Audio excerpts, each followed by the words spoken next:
friends, I'm Amy, and today we're talking about something super special, God's goodness.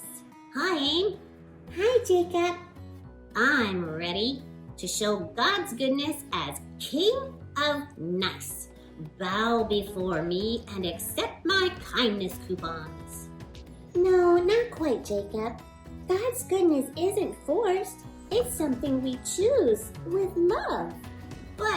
But I made coupons. Well, one even says, hug me or else. That's goodness, right? Maybe forgiving when someone doesn't say they're sorry.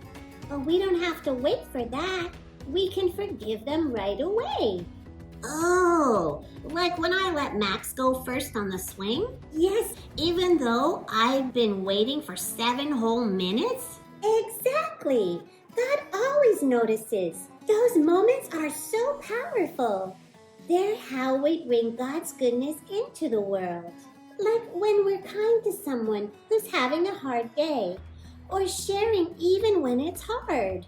And He fills your heart with joy. I'm ready. I'm retiring from King of Nice. I'm just gonna be Jacob the goodness guy from now on. Okay, kids, this is your mission. For this week, do one kind thing that shows God's goodness this week. Be kind, be patient, forgive, or share, even when it's hard. Always remember, that's the goodness. Bye!